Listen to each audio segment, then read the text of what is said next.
अपना शहर, अपनी बातें, अपना शहर, अपनी बातें, सुबह शाम हर रोज आपके लिए लाते, हम आपके लिए लाते। कहीं पे चोरी कहीं पे डाका, ब्रेकिंग न्यूज में बगुन टाका, मंत्री मौजी पाड़े का काका, न्यूज अपनी चटपटा पटाखा, पटा पटाखा पटा पटाखा। खबर दर खबर पहुँचे आपके घर, देखे न्यूज ये पूरा शहर। News, reviews and interviews, fresh and hot, without excuse. Without excuse, without excuse. So tune in, keep watching. पूरे शहर की बातें, अपना शहर, अपनी बातें, अपना शहर, अपनी बातें, सुबह शाम हर रोज आपके लिए लाते, हम आपके लिए लाते। कोणार्क, अपना शहर अपनी बात। हेलो, सलाम, सत श्री अकाल, नमस्कार।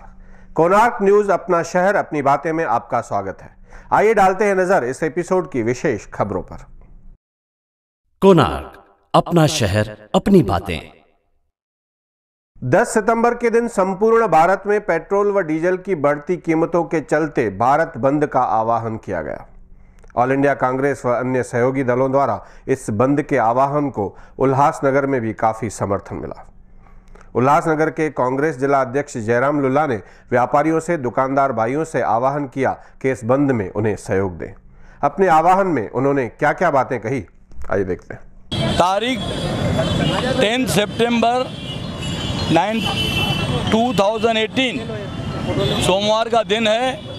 हमारे ऑल इंडिया कांग्रेस कमेटी के अध्यक्ष माननीय खासदार राहुल जी गांधी साहब के आदेश से और महाराष्ट्र प्रदेश कांग्रेस कमेटी के अध्यक्ष माननीय खासदार अशोक राव चौहान साहब के आदेश से जो इन्होंने पूरे भारत बंद का आह्वान किया है, आज उल्लासनगर शहर जिला कांग्रेस कमेटी की तरफ से, सभी सेल्स के तरफ से, नगर सेवक नगर सेवकों की तरफ से हम आज सब मिलके उल्लासनगर बंद का आह्वान दिया है। सभी व्यापारियों को, सभी दुकानदारों को, सभी यूनियनों को, उद्योगपतियों को, जो भी हमारे शहर में हाथ गाड़ी वाले के यूनियन से जो भी है, हम सबको हाथ जोड़ के निवेदन किया है कि आज उल्लासनगर बंद में शांतता पूर्वक कोई भी अशांतता का घटना न होना चाहिए। हमें साथ में सहयोग दीजिए। व्यापारी लोग आज पूरा उल्लासनगर बंद रखिए। हमें आशा है कि सवेरे से अभी तक हमें सभी व्यापारियों ने, सभी यूनियन वालों ने, सभी उद्योगपतियों ने मदद की है उल्लासनगर बंद के कार्यक्रम में। और यह जो टाइमिंग्स है सवेरे 9 से लेकर दोपहर को 3 बजे तक है। अभी मैं सभी व्यापारियों को फिर से एक निवेदन करूंगा कि शांततापूर्वक 3 बजे तक अपने दुकान फैक्ट्रियां बंद रखिए। 3 बजे के बाद आप अपना कार्यक्रम करिए। यह जो बंद करने के लिए जो आपको तकलीफ दे रहे, उसका मेन जो कारण है वो है आज की मोदी सरकार और भाजपा सरकार जो कुंभकर्ण के नींद में सोई पड़ी है। आज आपके सामने डीजल और पेट्रोल के जो भाव बढ़ गए हैं, रसोई गैस के भाव बढ़ गए हैं, वो आपके सामने है। इनके पेट्रोल और डीजल के भाव बढ़ने से जो भी हमारे शहर में, देश में जो भी वस्तुएं आती हैं उसका रेट बढ़ जाता है, महंगाई बढ़ जाती है। मेरे को एक याद आती है, छोटी सी पॉइंट है कि 2014 में जब भी दाल 1 किलो का 70 रुपया रेट था, तो ये भाजपा वाले, जिसका मैं बोलूँगा कि भाजीपाला पार्टी वाले, यही नेहरू चौक पे आके आंदोलन किए थे। आज वो दाल का भाव 170 रुपया किलो का है, लेकिन वो सोए पड़े हैं। तो भाइयों और बहनों, अभी आपको और हमारे को एक बहुत अच्छा मौका मिला है 2019 का। तो कांग्रेस के हाथ से जब भी व्यापारियों भाइयों का और भाइयों बहनों का जब हाथ मिलेगा, तो 2019 में मोदी सरकार घर में बैठेगी और आपकी सरकार वापस यहाँ पर शासन करेगी। 10 सितंबर के दिन भारत बंद के आह्वान में विशेषकर महाराष्ट्र राज्य में नवनिर्माण सेना की सक्रिय भूमिका रही। महाराष्ट्र नवनिर्माण सेना के उल्लासनगर में सभी पदाधिकारियों ने, कार्यकर्ताओं ने उल्लासनगर में इस भारत बंद के आह्वान को सक्रियता से निभाया।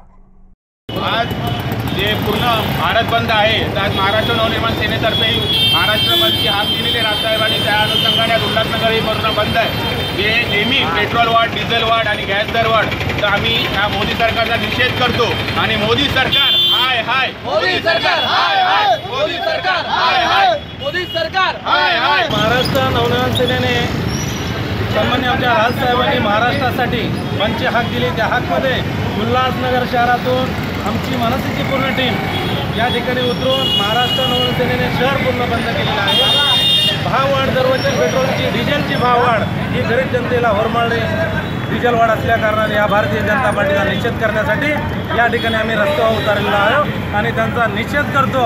भारतीय जनता पार्टीचा मोदी सरकार।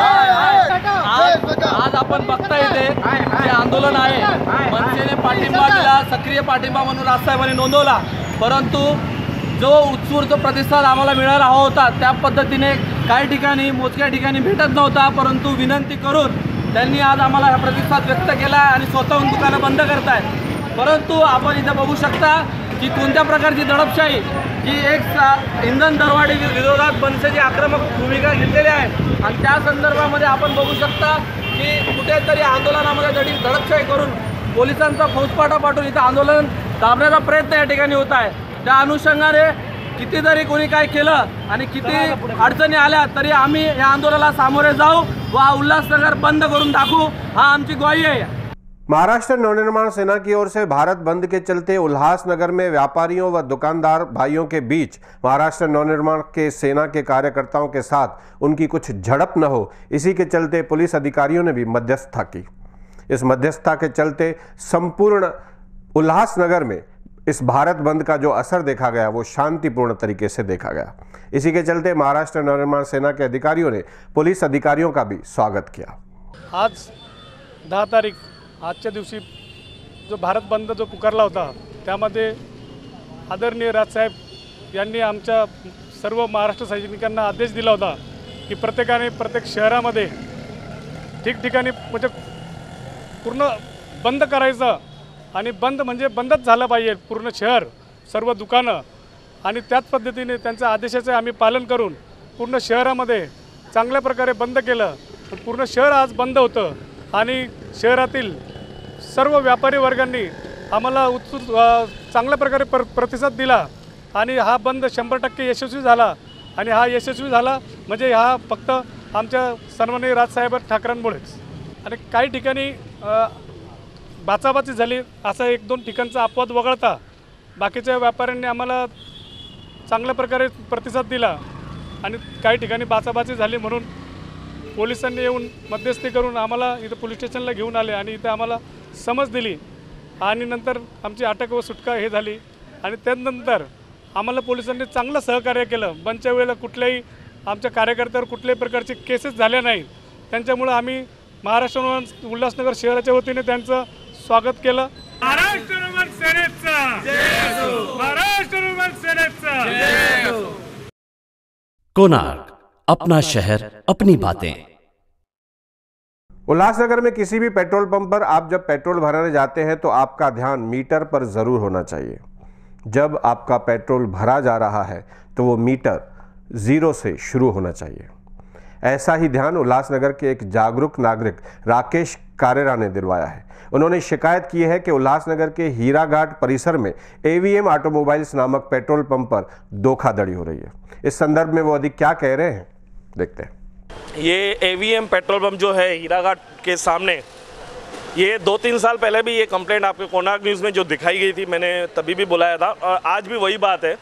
इनके बंदे ये 5वीं-6वीं बार है मैंने पकड़ा है इनको कट मारते हुए। अभी मैं सामने से पेट्रोल भरा रहा था, तब एक ये लेडी पेट्रोल भराने आई। उससे पहले जो लड़के ने पेट्रोल भराया 40 रुपये का भराया था, उसको 0 ना करके सीधा वहाँ से ही कंटिन्यू कर दिया गया। जब मैंने उनके बंदे को बोला ये बात तुमने की है, तो बोलते हैं नहीं किया है मैंने, गलती हो गया, मैं 40 रुपये का पेट्रोल आपको भर के देता हूँ। और इनकी मशीन्स भी ख़राब है, आप देखेंगे तो मशीन में पहले अभी पेट्रोल किसने कितना भरा है वो नहीं दिखा रहा है। और इनके धनी को हम पहले भी बहुत बार ये बोल चुके हैं। और ये यहाँ पे एक लड़का खड़ा था, उन्होंने बताया कि 2 दिन पहले भी यही प्रॉब्लम इनके साथ भी हुआ था और इनके पास वीडियो भी है। 2 दिन पहले इनके साथ भी यही प्रॉब्लम हुआ है। अभी हमने पुलिस चौकी में पुलिस वाले आए थे सेंट्रल पुलिस स्टेशन से, अभी बंदों को वो लेके गए वहाँ पे और अभी हम भी वहाँ पे ही जा रहे हैं सब लोग वहाँ पे। देखे अभी हम लिखित कार्रवाई करेंगे और आपके मीडिया के माध्यम से हम पूरे उल्लासनगर के वासियों को, खास करके लेडीज़ को मैं एक रिक्वेस्ट करूँगा, आप जब भी ये पेट्रोल पंप पे क्या किसी भी पेट्रोल पंप पे आ रहे हैं ना आप, तब पहले आप देखिए ज़ीरो हुआ है कि नहीं हुआ है, क्योंकि खास करके लेडीज़ को ये टोपी पहना दे पेट्रोल पंप वाले। ये इन्होंने 200 का भरवाया है पेट्रोल, जिसमें से 40 का कट मार के 160 का इनको पेट्रोल भर के दिया है इन्होंने। ये यहाँ से ये मशीन है, हीराघाट का सामने पेट्रोल पंप है, AVM ऑटोमोबाइल्स है। अभी इनका बंदा धनी भी आया है, बट वो अभी पुलिस चौकी में देखिए क्या होता है। कोणार्क, अपना शहर अपनी बातें। उल्लासनगर के फालोलेन परिसर में मारपीट का मामला सामने आया है। उल्लासनगर के सेंट्रल पुलिस स्टेशन में दर्ज शिकायत के आधार पर उल्लासनगर के फालोलेन परिसर में कुछ महिलाओं के ऊपर मारपीट हुई है। इस संदर्भ में अधिक क्या कहना है इन महिलाओं का, आइए देखते हैं। लड़के लोग आए रात को 2 बजे, मेरे घर में पत्थर वित्तर मारा, लड़की लोग के ऊपर आए, मेरे को मारा। और कल का बात छोड़ो, कल हमने छोड़ दिया, मतलब जान दो। अभी फिर वापस आया, वापस मेरे को आके मारा उसने। कौन लोग थे, क्यों मार रहे थे? नितिन था, तन्नू था और रुपेश, विक्की था, तन्नू। क्यों मारामारी क्यों की, मतलब क्यों आपके घर पे पत्थर फेंके? पहले बच्चे हो गया था कल, तो छोड़ दिया था, मतलब जान दो हो गए सो हो गए। फिर रात में आके नहीं आया, वापस वो लोग ने हमला किया। मेरे कोई भी नहीं है, सिर्फ मैं हूँ और मेरे बच्चे हैं, हम लोग तीनों लेडीज। अभी जब भी किसको चोट लगा आपको? पूरे मेरे बाजू में चाचा लोग को भी मारा। अगर ये लोग नहीं रहते मेरे साथ में तो वो आज हमको मार देता। आज हमारे बाजू वाले लोग के ऊपर भी, अगर ये लोग नहीं रहते ना तो वो मेरे को मार देता। मैंने 100 नंबर पे कॉल किया, तभी पुलिस आई है। कौन लोग है जो आप लोगों से मारपीट की? तन्नू है। मतलब कौन है आपके पड़ोस? नहीं, पड़ोस में है, बहुत दूर रहते हैं। जब भी आप पुलिस में यहाँ पर कंप्लेंट देने आए तो पुलिस का क्या रवैया था? कंप्लेंट नहीं लिया मेरा, कल भी नहीं लिया पुलिस ने, आज भी नहीं लिया, कल भी नहीं लिया हमारा। और उसने खुद ने अपने आप को ब्लेड मारा और बोलता कि आज तो मैं इसको करेगा अच्छे से। और हम तीनों माँ बेटी के ऊपर चढ़ गए, मेरी माँ को धक्का दिया उसने। मेरे को जैसे मालूम पड़ा ये लोग ने हमला किया और लेडीजों के ऊपर भी हमला किया, लेडीजों को भी मारा और जो जेंट्स वगैरह थे उनको भी मारा। गाड़ियाँ वगैरह जो हैं वो भी इन लोग ने तोड़ फोड़ की। लेकिन ये तो एक अत्याचार ही हो गया ना। और उसी के साथ साथ मेरा कहने का मतलब क्या है कि इन ऐसे लोगों के ऊपर कैडी से कैडी कार्रवाई होनी चाहिए। कोणार्क, अपना शहर अपनी बातें। वैसे तो कोणार्क न्यूज अपना शहर अपनी बातें में आए दिन ये खबरें दिखाई जाती हैं कि उल्लासनगर में आम रस्तों की खस्ता हालत है। इसी के चलते खबरों का असर भी हुआ है। उल्लासनगर महानगर पालिका की महासभा में रस्तों के डामरीकरण के लिए, रस्तों की दुरुस्ती के लिए कार्रवाई भी की जा रही है, लेकिन अभी तक लापरवाही बरती जा रही है। आने वाले गणेश उत्सव के चलते चालिया समापन से पहले किस तरह रस्तों का सुधार होगा, इसी पर हमारे पास उपलब्ध है एक रिपोर्ट, आइए देखते हैं। पहले रास्ते बनाने के लिए कहा था, अभी जो रास्ते आधे बनाए आधे छोड़े, तकलीफ कम हुई है कि नहीं हुई है? वही है, जो है वही है, वैसी तकलीफ है। क्या क्या दिक्कतें होती है? खड्डे पिड्डे है, खड्डे अभी भी है ना। गणपति तो ही, मगर हमारा तो पूरा गाड़ी का ही वाट लग जाता है, इतने बड़े खड्डे हैं, गाड़ी पलटी होने का भी भीती है। अच्छा, गाड़ी जो रास्ता जो है गणपति के पहले बनाने को बोला था, आधा काम किया आधा छोड़ दिया, देखा आपने? हाँ, आधा ही काम किया है, आधा ही काम किया, आधा जो बड़े बड़े गड्ढे वही दबाए, जो नॉर्मली रास्ते पे जो गड्ढे वो नहीं दबाए, जैसे साइड में जैसे गड्ढे रहते जो दिखाई देते वही गड्ढे दबाए बस। गणपति से पहले बोला था पूरा रास्ता बनाएंगे, आधा बना आधा छोड़ दिया, आधा बना आधा छोड़ दिया, गड्ढे अभी भी है। गाड़ी चलाए बहुत दिक्कत होती है। प्रशासन ने अगर एक काम चालू किया है तो उसको कंप्लीट करना चाहिए। पब्लिक इसकी वजह से बहुत भुगत रही है भाई। और गणपति का माहौल है, अभी गणपति त्यौहार आ रहा है, यहाँ से आने जाने में तकलीफें जा रही है सभी पब्लिक को। तो प्रशासन इस पर ध्यान दे कि जल्द से जल्द काम अपना चालू करके खत्म करें, यही विनती करते हम अधिकारी लोग से। कोणार्क, अपना शहर अपनी बातें।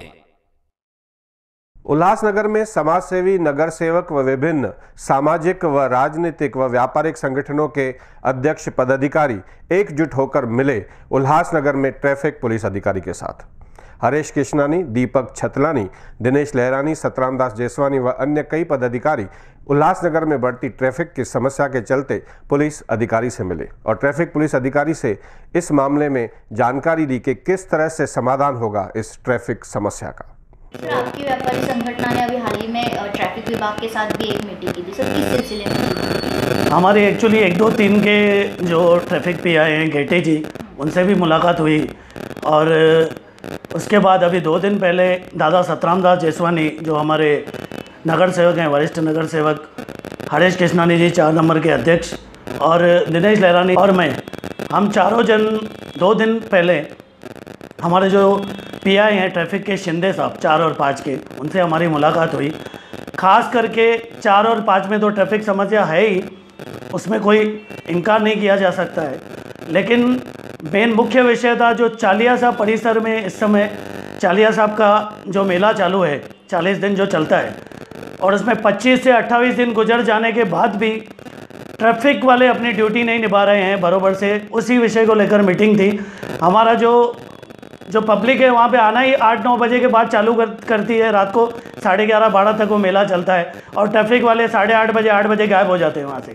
तो उस विषय के ऊपर हमारी मीटिंग थी और हमारा ये कहना था उनको कि आप इसको बहुत सीरियसली लीजिए और अगर 2 दिन में, मतलब आज 2 दिन अगर एक्चुअली पूरे हो गए हैं, कल से थोड़ा हमको असर भी दिखा है, अगर हम लोग सेटिस्फाई नहीं हुए उस बात से तो जल्द ही हम लोग यूटीए की जो हमारी टीम है व्यापारियों की और जो हमारे चालिया के जो हम भक्त हैं, जाके हम लोग जो हमारी विट्ठलवाड़ी के बाजू में ट्रैफिक ऑफिस है उसके बाहर आंदोलन के बाहर बैठ जाएंगे। कोणार्क, अपना शहर, अपनी बातें।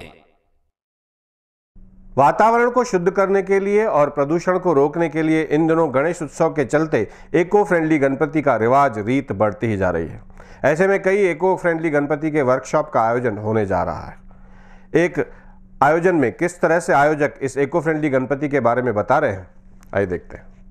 आज यहाँ पर JR आर्ट्स और यशोदा कृष्णा, मलिका हब, इन तीनों ने मिलकर गणपति बापा जिनका अभी आगमन होने जा रहा है उसके लिए यहाँ पे गणपति की मूर्ति बच्चों को कैसे बनाई जाती है और किस प्रकार से हम खुद बनाकर अपने घर में रखें, उसका यहाँ पे एक वर्कशॉप लगाया था। और कहा जाता है प्रकृति को बचाना हमारा कर्तव्य है, इसके लिए इको फ्रेंडली गणपति हमने इन बच्चों को सिखाई है। और जैसे हमारे वातावरण में प्रदूषण नहीं हो तो मैं बहुत इनको धन्यवाद दूंगी कि जिन्होंने इतना अच्छा कार्य किया है। ये तीनों बच्चे मेरे सामने खड़े हैं, तीनों बच्चियों ने मिलकर ये यहाँ पे जो वर्कशॉप लगाया है और उम्मीद करते हैं आगे भी ऐसे ही वर्कशॉप लगाते रहेंगे और अपनी प्रकृति को बचाते रहेंगे। हमने आज इको फ्रेंडली गणपति का वर्कशॉप लगाया है। ये साडूमती क्ले से गणपति बनाया जाता है जो पानी में इजीली डिज़ोल्व हो जाती है। आप इनका विसर्जन कहीं पे भी कर सकते हो, घर पे कर सकते हो, बाहर, जो पर्यावरण के लिए बहुत ही लाभदायक है। कुछ भी हानिकारक इसमें केमिकल्स वगैरह नहीं है और हम लोग इसके लिए इको फ्रेंडली कलर्स यूज़ कर सकते हैं। लाइक आंखें बना सकते हैं, ऐसे शेप दे सकते हैं, अलग अलग आकार दे सकते हैं, आप देख सकते हो। ये बच्चों की क्रिएटिविटी के ऊपर है, आपके ऊपर है कैसे बना रहे हो। ये साडूमती से बनता है और ये इजीली कोई भी घर पे बना सकता है। गणपति बप्पा मोरया। आज हमने यहाँ पर इको फ्रेंडली गणपति का वर्कशॉप लगाया था जहाँ पे बच्चों ने साधु मट्टी से, जो इको फ्रेंडली है, उससे गणपति की अलग अलग मूर्तियाँ बनाई हैं। ये मूर्तियाँ इको फ्रेंडली हैं, इसीलिए हम इसको घर पर भी विसर्जन कर सकते हैं जिससे पर्यावरण को कोई नुकसान नहीं होगा। हम शुक्र मानते हैं यशोदा कृष्णा जी का, मलिका एक्टिविटी हब का और JR आर्ट्स वालों का, जिन्होंने हमको ये एक्टिविटी करने का मौका दिया। गणपति बापा मोरया। कोणार्क, अपना शहर, अपनी बातें। महाराष्ट्र राज्य वाल्मीकि रूखी मैतर समाज की ओर से एक बैठक का आयोजन किया गया जिसमें वाल्मीकि समाज की बेहतरी और भले की बात की गई। आयोजक इस संदर्भ में क्या बता रहे हैं, आइए देखते हैं। महाराष्ट्र राज्य वाल्मीकि रूखी मैतर हक्क संघर्ष समिती जे बनवण्यात आलेली आहे, कारण की मागील 70 वर्षापासून वाल्मीकि महाराष्ट्रामध्ये जे राहतात त्यांचा सर्वांगीण विकासाच्या नावाखाली काहीच झालेलं नाही आहे। सर्वांगीण विकासाच्या नावाखाली फक्त समित्या झाल्या, समितीची रिपोर्ट शासनाकडे गेली, पण त्याची अंमलबजावणी आजपर्यंत झालेली नाही. त्यामुळं आम्ही मागील 4 वर्षापासून या विषयाच्या पाठीमागे होतो आणि 27/7/2017 त्या दिवशी बार्टीमध्ये याची एक मीटिंग झाली आणि बार्टीने एक ऐतिहासिक निर्णय घेतला.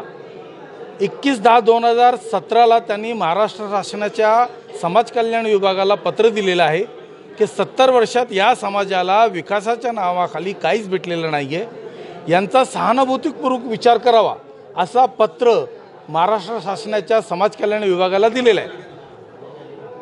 पण मागील 10 महिने झालेले महाराष्ट्र शासनाने अजून त्याची दखल घेतलेली नाही आहे. मराठा आरक्षणासाठी महाराष्ट्र शासनाने मुख्यमंत्र्यांनी डिक्लेअर केलेलं आहे की नोव्हेंबरपर्यंत आम्ही कायद्यामध्ये तरतूद करून एक सुदृढ न्याय तुम्हाला देऊ. पण मागील 10 महिन्यापासून समाज कल्याण विभागाकडे जे पत्र पडलेलं आहे वाल्मिक समाजाच्या सर्वांगीण विकासासाठी, त्याच्यासाठी अजूनपर्यंत महाराष्ट्र शासनाने काहीच केलेलं नाही आहे. त्यासाठी लढा करण्यासाठी आज महाराष्ट्राचे आम्ही भिन्न भिन्न क्षेत्रातून कार्यकर्ते बोलवले होते आणि त्यांच्यासमोर ही मीटिंग झालेली आणि संघर्ष समिती बनवून आम्ही CMला भेटणार आहे आणि जर आम्हाला न्याय नाही भेटला तर आम्ही रस्त्यावर उतरू आणि आमच्या समाजाला न्याय घेऊन देऊ. कोणार्क, अपना शहर अपनी बातें. एक और जहां उल्लासनगर में ट्रैफिक की समस्या बढ़ती ही जा रही है, दूसरी ओर कई समस्याएं एक दूसरे से जुड़ जाती हैं, तो इन समस्याओं के समाधान हल को ढूंढना मुश्किल हो जाता है. एक और समस्या है ट्रैफिक की, तो दूसरी ओर समस्या है उल्लासनगर में आम रास्तों पर पानी के लीकेज की वजह से पानी का पसर जाना, फैल जाना. आइए अपने कैमरा के माध्यम से देखते हैं शहर भर में ये नज़ारे. शहर के कई ऐसे इलाके हैं जिन इलाकों में वहाँ के नागरिक जो यानी कि वहाँ की स्थानिक जनता जो है पानी की समस्या से जूझ रही है, उनको एक बूंद पानी भी नसीब नहीं हो रहा है. इसी को लेकर वहाँ के नागरिकों को मोर्चे तक निकालने पड़ रहे. वहीं दूसरी ओर शहर के कई इलाकों में ऐसे नज़ारे देखने में मिलते हैं जहाँ पर लाखों लीटर पानी प्रशासन की लापरवाही के कारण वेस्ट हो जाता है. ऐसा ही कुछ नज़ारा उल्लासनगर 4 के वीनस चौक परिसर में नज़र आता है. यहाँ पर जब पानी की आपूर्ति की जाती है, यानी कि जब इस परिसर में पानी छोड़ा जाता है, उस वक्त यहाँ पे जो मेन पाइपलाइन है जो इस पूरे परिसर में पानी की आपूर्ति करती है, वो पाइपलाइन लीक होने के कारण यानी उसमें तकनीकी खराबी होने के कारण इस पाइपलाइन से जो है लाखों लीटर पानी वेस्ट हो जाता है. इसी के साथ साथ हम आपको बताते हैं ये पानी जो है पूरे रास्ते में इस तरह फैल जाता है कि यहाँ के जो वाहन चालक है या फिर यहाँ के जो स्थानिक व्यापारी है या फिर यहाँ से गुजरने वाले जो नागरिक है, उनको काफ़ी परेशानी होती है क्योंकि इस पानी की वजह से पूरा रास्ता ख़राब हो जाता है. उसी के साथ साथ उन्हें चलना मुश्किल हो जाता है और लाखों लीटर पानी वैसे भी इस परिसर में वेस्ट तो हो ही रहा है. उल्लासनगर 4 वीनस चौक परिसर में ये जो पानी लीकेज की समस्या है, इस समस्या से खासकर यहाँ के स्थानिक व्यापारी बहुत जूझ रहे हैं. हम उनसे जानेंगे. सर, हमें बताइए कि क्या परेशानी आपको होती है जब यहाँ पे पानी छोड़ा जाता है और उस वक्त ये पानी जो है लीक होता है? शाम को 6 बजे के आसपास यहाँ पे पानी आता है और ये पानी पूरा लीकेज होने के कारण रोड पे पूरा भर जाता है. रोड पे भरने के कारण ट्रैफिक का भी प्रॉब्लम होता है और उसका जो पानी आने जाने वाले, चढ़ने वाले और दुकान के अंदर तक वो पानी उड़ के गाड़ी के कारण आता है. गाड़ियों में कई जगह एक्सीडेंट होने के कारण, पानी के कारण, रोड पे खड्डे हो जाने के कारण ये सब तकलीफ. यहाँ से स्थानीय नगर थे वो सबका आना जाना है, वो लोग सब यहाँ देखते हैं, लेकिन देख के भी इसको अनदेखा करते हैं. यहाँ के महानगर पालिका की कितनी गाड़ियाँ आती रहती है, ऑफिसर वर्कर्स वगैरह की, लेकिन वो सब देखकर इसको अनदेखा करते हैं. क्यों अनदेखा करते हैं यही समझ में नहीं आता. कंप्लेंट नहीं, कंप्लेंट तो अनेक बार दुकानदारों ने की है, नगर सेवकों को बोला है, बाकी लोगों को बोला है, लेकिन आते हैं और थोड़ा सा मलम पट्टी करके थोड़ा पट्टी वट्टी बांध के निकल जाते हैं. थोड़े दिन चालू होता है, ठीक होता है, फिर वापस वही पानी का पाइप में पता नहीं पाइप कौन सा क्वालिटी का डालते हैं, उनको ही मालूम है. प्लास्टिक का डालते हैं कि लोखंड का डालते हैं वही समझ में नहीं आता. हर 2 महीने 3 महीने में वो पानी लीकेज हो जाता है. हम यही दरख्वास्त प्रशासन से करना चाहते हैं कि कई बार ये देखने में मिला है कि नागरिक पानी से जूझ रहे हैं, इसके बावजूद प्रशासन की लापरवाही के कारण कहीं ना कहीं लाखों लीटर पानी वेस्ट तो हो ही रहा है. और पानी का महत्व हम सब बहुत अच्छे से जानते हैं, इसके बावजूद प्रशासन ने इस ओर ध्यान देना बहुत ही ज़्यादा इम्पोर्टेंट है. कोणार्क, अपना शहर अपनी बातें. उल्लासनगर में कल्याण नंबरनाथ रोड स्थित व्यापारियों की उलझनें बढ़ती ही जा रही हैं. ऐसे में इन उलझनों की सुलझन कैसे हो, इसी के चलते एक बैठक ली गई राज्य मंत्री रविंद्र चौहान जी के साथ. रविंद्र चौहान से इस बैठक में किस तरह की बातें हुई, इस संदर्भ में अधिक जानकारी दे रहे हैं फेडरेशन ऑफ उल्लासनगर व्यापारी एसोसिएशन के अध्यक्ष नरेश दुर्गानी. जो बैठक हुई थी रविंद्र चौहान जी के साथ, तो उसके बाद इसका क्या फैसला लिया गया? सुनने को ये मिल रहा है कि खुद मुख्यमंत्री द्वारा जो है इस चीज़ को गंभीरता से लेकर आगे का फैसला लिया जाएगा। मीटिंग जब पूरी हुई, शाम को करीब 6 बजे तक हम लोग अपने साथ में थे, क्योंकि रविंद्र चौहान साहब जब यहाँ पे पब्लिक मीटिंग ख़त्म की थी, तो पब्लिक मीटिंग ख़त्म होने के बाद हमने एक और मीटिंग ली थी।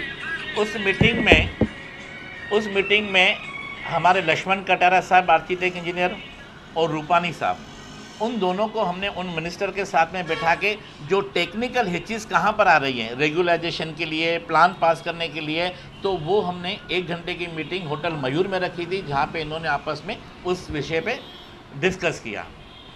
वो डिस्कस होने के बाद सैटरडे को मीटिंग पूरी हुई और संडे को हमें ये मैसेज शहर के अंदर मिला कि हमारे मिनिस्टर साहब ने इस विषय को बहुत ही गंभीरता से लेते हुए सीएम साहब से बात की और सीएम साहब ने कॉर्पोरेशन में ये एक मैसेज दिया कि मंगलवार के दिन दोपहर को 1:30 बजे कमिश्नर और उस पीडब्ल्यूडी डिपार्टमेंट के जो भी पदाधिकारी हैं वो सब वहाँ पर 1:30 बजे सीएम साहब के पास मंत्रालय जाएंगे।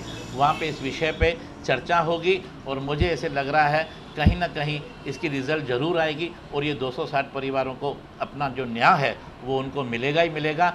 लेकिन सबसे बहुत बड़ी चीज़ ये हो गई कि हमारे रविंद्र चौहान साहब ने जो ये 12 घंटे के अंदर जो मूवमेंट दी है, हम उस मूवमेंट के लिए हम उनको धन्यवाद कहना चाहेंगे। मीटिंग में ही जब मीटिंग शुरू थी उस बीच में ही हमारे मिनिस्टर साहब रविंद्र चौहान साहब ने बोला कि यहाँ पर कितने लोग बैठे हैं जिनके दुकान गए हैं, तो लगभग 80% लोगों ने वहाँ पे हाथ ऊपर किया कि हमारे दुकान गए। तब हमारे मिनिस्टर साहब ने कहा भाई किसके पास नोटिस है, तब वहाँ पर कुछ लोग बैठे थे जिन्होंने अपने नोटिस वहाँ पर मिनिस्टर साहब को दिए। उसके बाद मिनिस्टर साहब ने वहाँ पे अनाउंसमेंट किया कि जितने भी लोगों के पास नोटिस और पंचनामे की कापी अगर है तो सभी लोग नरेश दुर्गानी के पास यहाँ जमा करावें। और ये लोगों ने देना शुरू किया और मैं सभी लोगों को बुला के जमा करता जा रहा हूँ। ये सब नोटिस मैंने जमा किए हैं। जब ये नोटिस सब जमा हो जाएंगे तो ये सब के सब नोटिस में हमारे माननीय रविंद्र चौहान साहब को मैं दूंगा। कोणार्क, अपना शहर अपनी बातें। आइए अब कोणार्क न्यूज़ अपना शहर अपनी बातें के माध्यम से देखते हैं कि किस तरह से मनाया गया समाज सेवी सुजीत पंजाबी का जन्मदिन।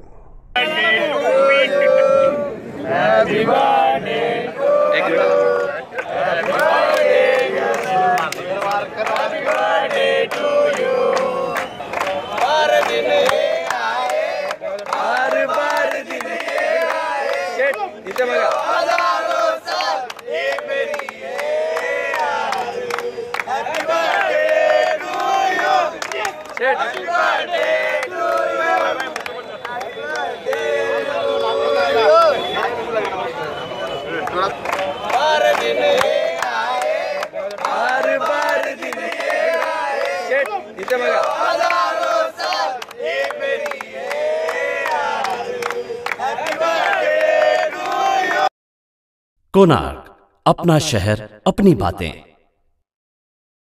उल्लासनगर के सिंधु सर्किल में आने वाली 13 सितंबर से 19 सितंबर तक रोजाना शाम को 3 बजे से 7 बजे तक भगवत गीता कथा का आयोजन होने जा रहा है। संवित कैलाश चंद्र जोशी जी महाराज द्वारा इस आयोजन के लिए राजेश भावनानी व रमेश भावनानी द्वारा सबको आह्वान दिया जाता है, सबको आमंत्रित किया जाता है। कोणार्क, अपना शहर अपनी बातें। उल्लासनगर के विभिन्न पुलिस स्टेशंस में दर्ज शिकायतों के आधार पर हमारे पास क्या है उपलब्ध क्राइम रिपोर्ट, देखते हैं।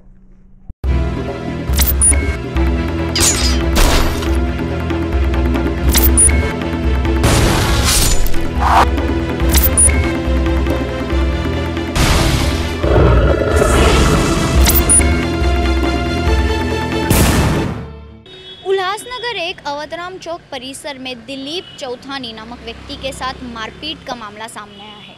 आपसी विवाद के चलते संबंधित व्यक्ति के साथ प्रेम नामक व्यक्ति तथा उनके कुछ साथीदारियों द्वारा मारपीट की गई है। यह पूरा मामला उल्लासनगर एक पुलिस स्टेशन में दर्ज और पुलिस आईपीसी की धारा 323 और 325 के तहत आगे की कार्रवाई कर रही है। उल्लासनगर 2 परिसर में ललिता नाडार नामक महिला के साथ धोखाधड़ी का मामला सामने आया है। संबंधित महिला जब उल्लासनगर 2 वाले परिसर से रास्ते से जा रही थी, उसी दौरान किसी अज्ञात व्यक्ति द्वारा उनको रास्ते में रोका गया और उसको एड्रेस पूछने के बहाने से उनको ठगा गया। ये पूरा मामला उल्लासनगर एक पुलिस स्टेशन में दर्ज और पुलिस IPC की धारा 420 और 34 के तहत आगे की कार्रवाई कर रही है। उल्लासनगर 2 गोल मैदान परिसर में मानसिंह खरवड़ नामक व्यक्ति को बीच रास्ते में लूटने की वारदात सामने आई है।